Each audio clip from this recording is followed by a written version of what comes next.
Hey, what's up, YouTube? Stoja. A lot of people have been asking me to do a settings video, so I wanted to get that out to you guys. It's going to be an in-depth settings video. It's going to be a long video. I'm going to explain a lot of things. When I first got my PCI, I'm one of those kind of nut jobs that kind of did a bunch of research on graphic settings, sensitivities, and dead zones and stuff like that. So I know a lot about which pro uses what, and I'm going to kind of talk about that and kind of give you guys a variety of what you can try and use and stuff like that. If you guys do enjoy the content, please like and subscribe. It would mean a lot to me. My socials will be down below. You guys enjoy the video. Peace and love, baby.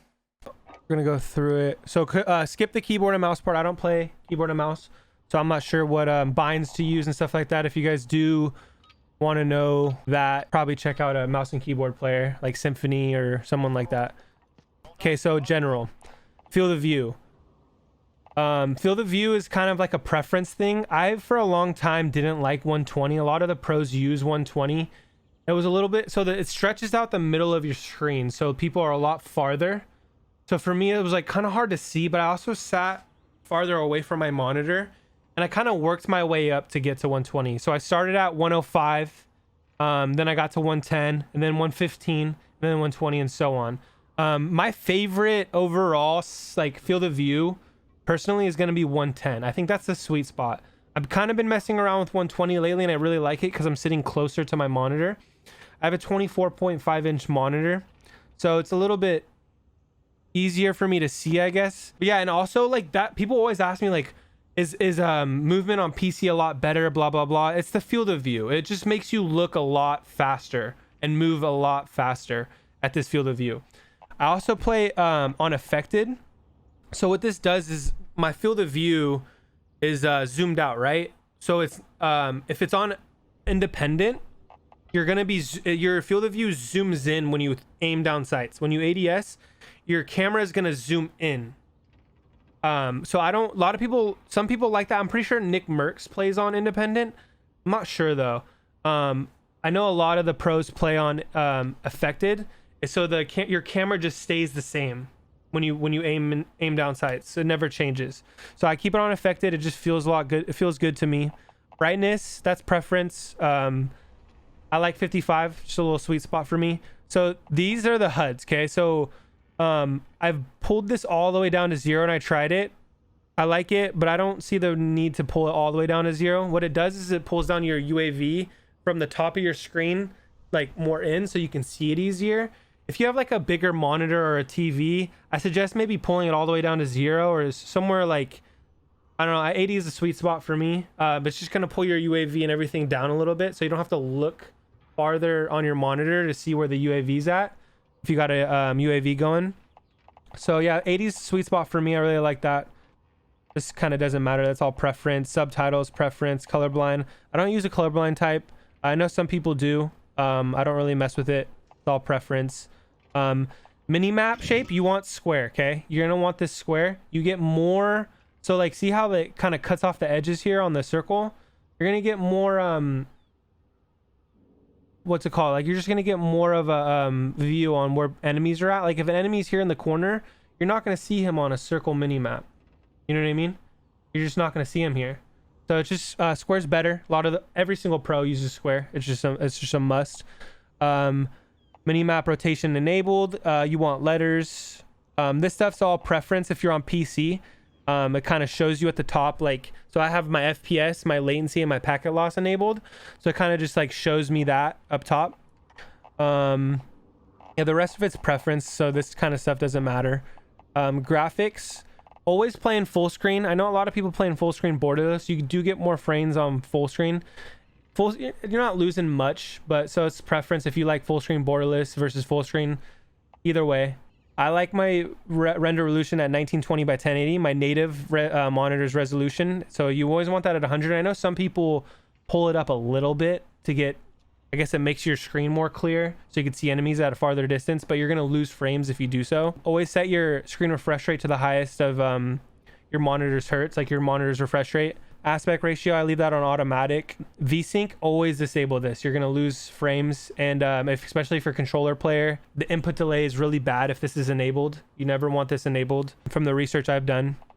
Custom frame limit, a lot of people put this on custom and kind of like, so if you put it on custom, you go to advanced, you can kind of, for each, like for your menu, you can cap it and stuff like that.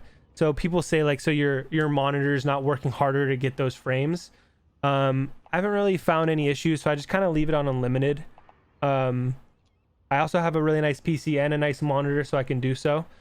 If you guys don't have a as good as a monitor or whatever, you might want to cap it, put less stress on your monitor. NVIDIA highlights, I disable this because I'm always streaming, so I don't need to clip stuff. If you want to clip stuff, you can leave this enabled, but you're gonna lose a lot of performance if you have this enabled. I'm kind of tweaking with this, the NVIDIA low latency. I like enabled plus boost. I've been trying it out, but I also like enabled. Either way, I like both these. Can't go wrong here on that. Display gamma, don't mess with that. Streaming quality, I leave on normal. Texture resolution. So okay, so here's where it gets like kind of juicy. I know a lot of streamers have high-end PCs. Most of them are gonna have high-end PCs. A guy like Mutex had all this stuff on high. He's recently kind of changed it down to low. Aiden's one of the best Warzone players out there. Same with Biffle. They all leave their stuff on low. You're gonna want like the most performance you can possibly get, and I don't really necessarily see a difference when I put all this stuff on high versus low. It's not much of a change. So you're gonna want the best performance possible, so you're gonna want to leave a lot of this stuff on low. Text resolution low. You can leave this one on normal if you want. A lot of people leave it on normal. I leave this on low. Particle quality low. Bullet impact and sprays is preference. You can leave this, a lot of people have this enabled, so you can kind of see where enemy shots are kind of coming from in the direction, but I can kind of put it together with the sound in my headset, you know? So I just leave it disabled. Tessellation disabled. On-demand texture streaming. I've seen people leave this, put this enabled, and they pull this all the way up. I'm not sure exactly what it does, but I'm pretty sure it kind of just, let's see, enabled. High quality textures are downloaded as you play the game. You can set a daily download limit and texture cache size. I'm pretty sure it just like pre-downloads stuff for the textures. I think it's gonna affect your, I think if you have good internet, you could probably mess with this, but I just leave it disabled. Anyways, moving on. Shadow map resolution. I leave this on low. I've always been told shadows are bad in video games, especially if you're trying to play competitive. It kind of messes you up. I leave this on low. Cache spot shadows, cache sun shadows.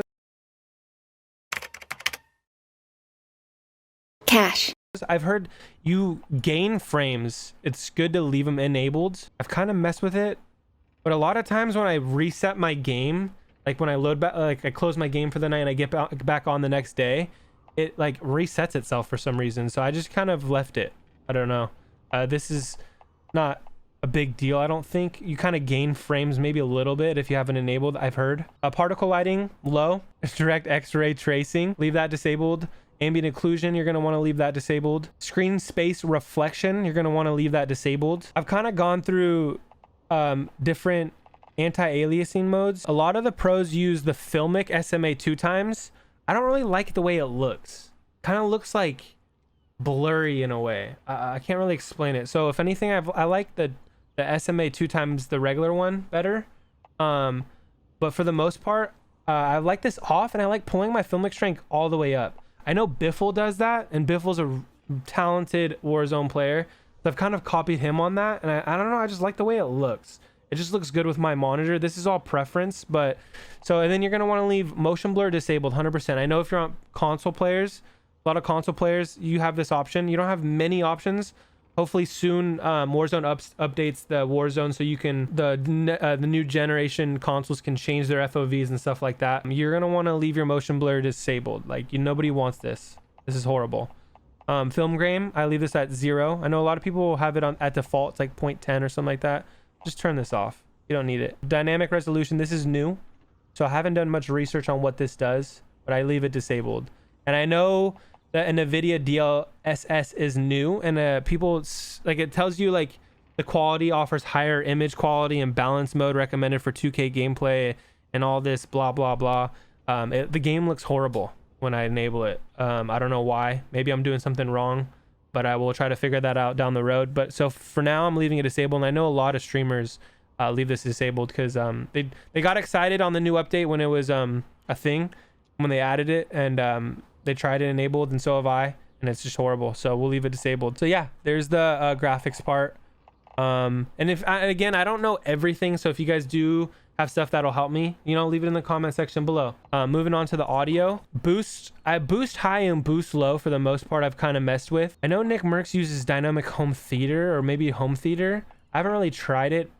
Kind of just go based off what a lot of the pros use, which is boost high and boost low. Boost high is really good, but I found like you kind of hear the most footsteps on boost low. Boost high is like there's just too much going on. Boost low is kind of like the sweet spot for me to hear footsteps, which you really need to be doing if you're going to sound whore and like, you know, have a competitive edge on your opponent. So I leave it on boost low. My master volume and stuff like this is all preference based off what kind of headset and amp you have, but I like the game's very, very loud, so I just kind of turned it down a little bit. My effects, music, I turn that off. That's preference. I don't like the music at the, what do you call it, like the home menu or whatever. It just horrible. I don't like it at all, so I turn that off. Dialogue volume, I'm pretty sure it's going to be like when your character's talking, sometimes like they'll like make call outs weirdly, like you can hear your character talking. Also, when someone, say like an enemy calls in like an airstrike or something like that, you're going to want to hear that getting called in. So I leave that at 20. I'm pretty sure that's what that is. Effects volume, you're going to want to leave that at 100. Juggernaut music, you can leave that enabled or disabled. I'm pretty sure they took out Juggernaut. I randomly see it in games sometimes, so I don't know what's going on with that. Since the new update, I have not seen a Juggernaut. Hit marker sound effect. People say that Classic's more juicy and it sounds good, and I've tried it and I don't really see that much of a difference. I like them both. I kind of mess around. This doesn't really matter. It's preference. I like MW though. Voice chat enabled. This is just all preference and stuff like that. I'm on a PC and I stream, so I leave sometimes my stuff on push to talk. So that's how you can do it right here. You just change this to push to talk. For now, I'm leaving on open mic. Controller. Okay, this is where it's gonna get juicy. This is the juicy part. Okay, I use default loadout because I have paddles, so I use 4 paddles. I use all 4. I leave it on default. That's kind of preference. I know a lot of people use tactical so they can lay down with the analog stick. Dead zones, I'm going to show you guys how to use dead zones and find your dead zone. Let's start with that. Let's get into that right now. So I'm going to pull my dead zone up. Okay, let's pull this up. Or let's pull it down. Let's pull it down. Let's pull it all the way down. I've seen a video, and this is kind of how you want to find your dead zone. Dead zone's like so if your analog stick's having drift, you're going to want to get rid of that. It just, nobody wants that. It just kind of messes you up. You're going to go up to like a flat spot on the map, vertical, and kind of line your crosshairs onto the flat spot.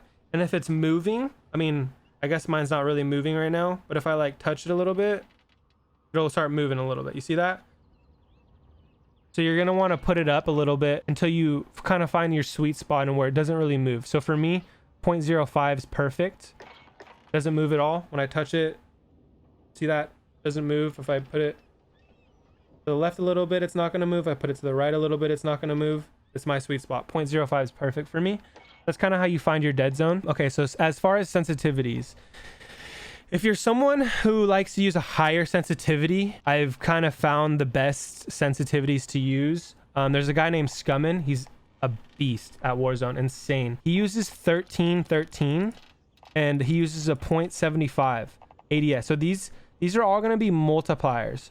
So this multiplies from how high your regular sensitivity is. So if the higher you go here, the higher this is going to be multiplied. So he pulls this down to 0.75, okay? And I think that's a sweet spot for anyone that's trying to play on a higher sensitivity. I think 2020 is just too much. 15 is just too much. 1313, you can still turn on people. And you're going to want to have your ADS, your low zoom. So this is like AR and stuff like that. High zoom is going to be like your sniper rifles. So this is a multiplier, and he has it on 0.75. He has both on 0.75, the high zoom and low zoom. So like when I move around and then you ADS, it's just going to kind of gel well with how high he puts it. And I think this is a good sensitivity. Like if you like high sensitivities, it just feels good. It's as high as I would go personally. That's a good sensitivity. I like 1010. 0.75 is very good. This is also good. It's still high enough and it feels good. I know a guy like Almond, Blaze, Mutex. Mutex used to play at 2020, which is insane, but he's kind of trying to get him back into the competitive scene. So he's put his sensitivity down to 8.8, I'm pretty sure, and he has his ADS at 0.95. I know Almond's 88.90. This is a very good sense. It's fast enough and like not crazy, so you still have some control over it. which I like. I also really like this sensitivity. I've used it. I've changed my sensitivity all the time, but I'm trying to force myself to stay consistent and try to stay at 1. And if I want to move it up, then work my way up. Don't just move it up there and expect to be good, because you're going to get very inconsistent with your shot. So right now I'm at 0.6, 0.94. I like 0.94. This is what I've been liking, and I've stuck with it the past week, and I really like the sensitivity. I know Biffle uses 1.0 on the low zoom and 6.6. I just leave my high zoom for my sniping at 1.0. This is where I leave it at. That's where I found it to be more comfortable for me. But yeah, so it's just more consistent. I'm more consistent with my shot, and I'm more consistent. Like, say like I'm in a quads game, right? And you're shooting at one person, and then you want to shoot the next person while ADS. It's fast enough for me to do so, instead of putting it down to like 0.70 or something like that. It's a little slower to like get to my enemy. You know what I mean? Or if someone's driving on a car and they're flying past you, it's gonna be a little hard to trace them when it's slow, you know? So I kind of like getting used to it at a higher ADS, and this is 1.0 is default, you know what I mean? So everyone starts at this. I've kind of gone down a little bit to 0.94, and I really like it. So aim response curve. I know a lot of pros like linear.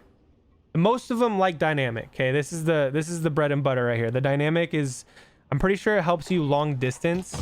Like, it's easier, you get more aim assist long distance, than dynamic just feels good and it feels smooth.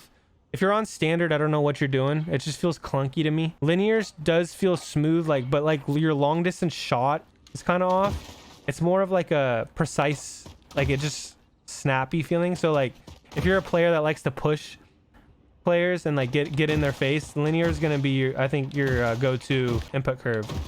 I haven't really tried linear in this game. I did on Fortnite. I know Destroy and what's his name, Wagnificent, he uses linear. So linear and dynamic are going to be your go-to on the aim response curve, but I personally use dynamic. I like it. It feels comfortable. Aim assist, you're going to want that on standard. The precision and the focusing, if you're someone that's new to the game, you might want to try which one works best for you. But I find some of these to be weird in situations and too sticky, so I leave this on standard. So yeah, I'm gonna leave this on standard. I really like it. It just feels the most clean to me. Skill aim assist with FOV. This is a big kind of debate on what's going on in the community right now, in the Warzone community. I'm just kind of gonna name streamers that use it disabled. I know Super Evan had it disabled. He recently enabled it. I know Stukawaki, who's a beast, he tested it disabled. He recently enabled it. Biffle, he's one of the best Warzone players in my opinion. He leaves this disabled. So I'm kind of been trying it out disabled. I think if you kind of look at the description in the box, so like your aim, so like this is all based off what your FOV is. So it's going to scale your aim assist with your FOV. So the higher your FOV is, let's go back over here. So I'm on 120, right? So I'm going to want, you would normally think you would want my aim assist to be scaled with the FOV. But I think like it could be like there's like sometimes like some issues with how the game like scales it, and sometimes you lose aim assist. And I'm been kind of trying to test out which one I lose aim assist more with. So this is kind of all preference, and I haven't really found which one I'm going to stay with yet. So I'm kind of testing this out, but I will tell you the majority of streamers enable this. Majority of the streamers enable this. So I would probably most likely keep this enabled. Biffle leaves it disabled, but that dude's just on another level, and he's just a different breed. So I've been trying it out. I honestly think I've been frying a lot more with it enabled, but I'm just kind of giving disabled a go. So that's kind of a preference thing right there. But okay, so weapon mount, activation, all this is all preference. You guys can copy my binds if you want and try them out. This might not be the best for everyone. So if you guys do like it, awesome. And again, in the comment section below, you know, let me know what you guys use. If you guys have any recommendations for me, I really appreciate that. You know what I mean? I'm always trying to get better and better each day as a content creator and a player. So I'd really appreciate that. Use reload behavior. I know everyone pretty much uses this. It just helps you looting around the map a lot easier. So it's contextual tap. So tap to reload or to use, with priority on use when possible. On use when possible. Holding the button down will reload. So if you get into a car, to get in and get out of a car, you tap it. To loot anything, you tap it. You tap X or whatever square, whatever input you're on. So you can just loot a lot quicker, but it kind of takes a while to get used to. So you have to remember, if you're in a plane or a helicopter, if you tap it to reload, it's gonna kick you out of the car or the helicopter. So you got to remember to hold. You always reload to hold, or you always hold to reload. So yeah, this is a huge one. I like this one a lot. Let's see here. Obviously you're gonna want aim down, side behavior hold, equipment behavior hold. I think I might want to disable this, to be honest, because I hate when like you're out of weapons in your gun or out of ammo in your guns and you can't sprint. And I have tactical sprint on, so we'll get to that in a second. Slide behavior, tap. Okay, so a lot of people, some streamers like I know Allman and some other pros have this on hold. Biffle has this on hold. My buddy Alex has this on hold. It's just kind of preference. Slide canceling is a big thing in Warzone to help with your movement, and it's, for me, it's easier to have it on tap, especially because I jump with my outside paddle and I also crouch with my outside paddle, so it's easier for me to use tap to slide cancel and lay down and stuff like that with my paddle, because just easier for me.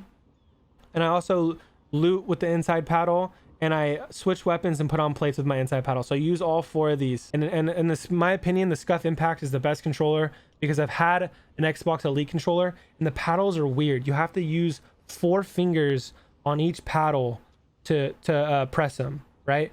And it's just it's just hard to get used to. For me, I literally just have my middle finger and it rests up against them and I slide it. I use 4 paddles with 2 fingers and I just use my middle finger and I just slide it. And it's easier to get used to, just slide across them. And so yeah, that's how I use my 4 paddles. Okay, back to the settings. Automatic sprint. I use automatic tactical sprint. This is again preference. Tactical sprint has its you know, its faults and its cons. Sometimes like you can't be moving forward when you're trying to shoot a shotgun, or sometimes pistols. So like sometimes in the gulag it's a little chalked. You kind of get yourself, you know, in a situation where you just can't pull the trigger. But that's something you get used to and you understand as you use automatic tactical sprint, and the more you use it. I know a lot of people use this disabled. It just, if you're starting out in the game and you don't want to have to click the button down. Also, I break a lot of my controllers by doing that. I found myself not pressing it when I need to, and I just constantly am spamming it. So automatic tactical sprint is a lifesaver for me, and it saves my controllers, which are very, very expensive. So yeah, automatic tactical sprint's a must for me. It's preference. You guys do what you want there. Vehicle camera recenter. I disable this. I hate when I'm trying to look around when I'm driving a car and it just recenters. It keeps recentering itself. I want to just kind of do that on my own. If I'm kind of looking around trying to find enemies and stuff like that while I'm in the third person view in the vehicles, so I leave that disabled. Parachute auto redeploy. This is huge. There's tricks to get helicopters, which I can also kind of share the secrets in this video if you guys would like. Disable this. You want to have a competitive edge on your opponent when you're trying to get to a place or get to the loot quicker, right? And if this is enabled, your shoot's going to be pulled before you hit the ground. This, if you disable this, it allows you to get to the ground. Sometimes, I'm not gonna lie,